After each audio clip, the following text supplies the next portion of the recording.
చాలాసార్లు ఆర్థికంగా స్థితి లేని క్రైస్తవులు, అదేవిధంగా ఆదాయాలు సంఘ సభ్యులు తక్కువగా ఉన్న క్రైస్తవ సంఘముల వారు మేము చిన్నవారము, కొద్దివారమని ఇలా పేదవారమని మాట్లాడటం జరుగుతూ ఉంటుంది.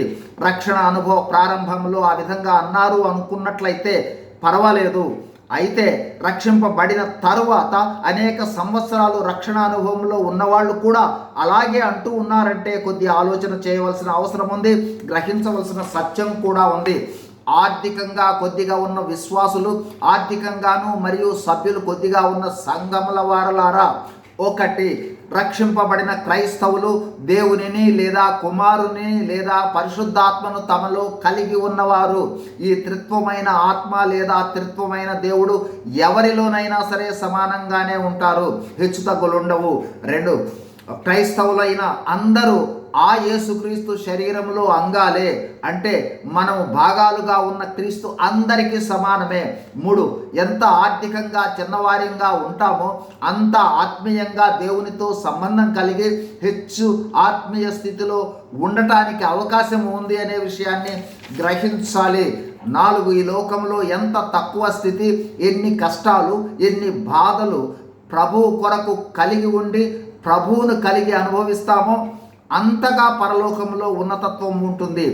5, అలాగే సంఘములన్నీ క్రీస్తు శరీరంలో భాగాలు, అన్ని సంఘములకు క్రీస్తు సమానంగానే ఉంటాడు అనే విషయాన్ని గ్రహించాలి.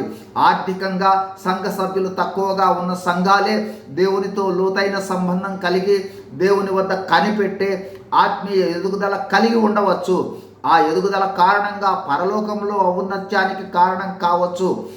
కావున పేద పలుకులు పలకకండి. సర్వశక్తి గల దేవుని ఆత్మ మీలో ఉంది. మీకున్న స్థితి కొలది ఇతరులకు ఇవ్వండి, ఇచ్చేవారిగా ఉండండి. ఇవ్వటం దైవ గుణం, ఇవ్వకుండా ఉందామనేది మానవ నైజం. తీసుకుందాము అని అనుకోకండి. దేవుని కోసం రోషంగా ఉండి యేసు ప్రభు మానవాళి కోసం ఎలా తన సమస్తాన్ని ఇచ్చారో అలాగే మన స్థితి పరిస్థితిని బట్టి ఇవ్వాలనే గుణాన్ని కలిగి ఉందాం. కేవలం 2 కాసులు ఇచ్చిన పేద విధవరాలు కానుకే మందిరంలో ఉన్న అందరికన్నా అత్యధికం అయ్యింది కదా. రక్షణలోనికి వచ్చాం, ఎదుగుతూ ఉన్నాం, పరిపక్వతలోనికి వచ్చామని అనుకుంటూ ఉన్నాం. ఇంకా భౌతిక ఆశీర్వాదాలనే చూస్తామా?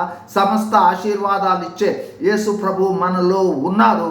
ఆ యేసు ప్రభువును ఎంతకాలం చూడకుండా ఉంటాం? చూడటం ప్రారంభిద్దాం చాలు.